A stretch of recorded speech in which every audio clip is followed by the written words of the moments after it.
Now, while it may not be the case in the future, China still looks to the West for trends in everything from fashion to technology. But it's in music where today's youth are increasingly influenced by Western bands and singers, with live performances not such a rare treat as they once were. BON's Mark Dreyer reports. Until recently, big-name rock acts would typically bypass China on the Asian legs of their world tour. But with bands such as The Killers making a stop in the Chinese capital, music fans here are getting a chance to expand their horizons. It's not just in Shanghai or Beijing where fans can see top performances. A recent festival in Hubei province saw a host of top-level groups perform for an all-ages crowd, many of whom had never seen anything like it. They are little children, they are old people, and they're standing in front of the audience, have never seen a live concert like this. And they suddenly feel there is something, there's power, there's energy, there's heart, there's love. It's such a wonderful feeling. Udo Hoffmann has been organising musical events in China for 2 decades and says that any problems he faces today pale in comparison to those he faced when he first started promoting Western music here. Traditional Chinese music has, of course, existed for thousands of years, but it's only through the efforts of promoters and from the early 2000s through the internet that Chinese people have been exposed to the full range of Western music. This kind of modern music came into China maybe 10 years. There's a very, very short history. So people are not really aware of what is around them. So I want to show them all these wonderful artists, and they can select. Out of this huge spectrum, you choose your own style.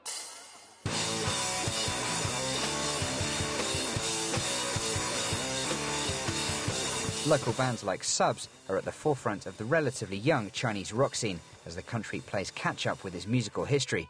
But rock has never just been purely about the music.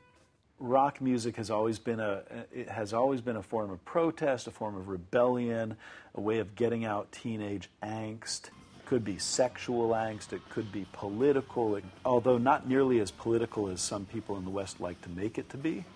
But I think it's more of a personal rebellion. I think it's more about self-expression than about anything specific against the government. That's partly, Field says, because bands simply can't afford to be overly political in today's China. Censorship in music is still widespread, with anything deemed vulgar or offensive banned. Hoffmann has also seen the plug pulled on bands mid-performance, amid fears that the crowds were getting overly enthusiastic. But part of the thrill for him has been seeing established Western acts having to prove themselves all over again in front of an uninformed Chinese crowd. They're nervous, they're tense, they have no idea how the people would react. Very famous stars playing hundreds of concerts are nervous like they played the first time in their life. And they play the strongest concerts you can imagine. But as well as the first-time fans in the crowd, it's a measure of how discerning some Chinese rock fans have already become, that one girl felt let down by an atmosphere that even the bands themselves admitted was better than they used to back home. The music is really fantastic, but the people who saw it is really made me disappointed, yeah. Overwhelmingly, though, the verdict was clear on the faces of those listening in the crowd. This kind of feeling you hardly see in China every day. People shouting, dancing, happy with tears in their eyes. Oh, it makes me so happy to be allowed, to be able to do such things. Acts with more political songs or motives are still given a wide berth, of course, but Chinese music fans today are able to let their hair down in ways that would have been unthinkable just a few decades ago, and budding Chinese musicians trying to develop a sound of their own, given a chance to see some of their Western influences up close and personal. Mark Dreyer, BON. Well, Hannah, Mark mentioned The Killers due in 10 days' time, and it looks like they might be joined in the near future by a number of other bands. A press conference was held in Beijing yesterday for what is going to be called the Show of Peace. That's scheduled for April the 17th, apparently outside, not inside the bird's nest.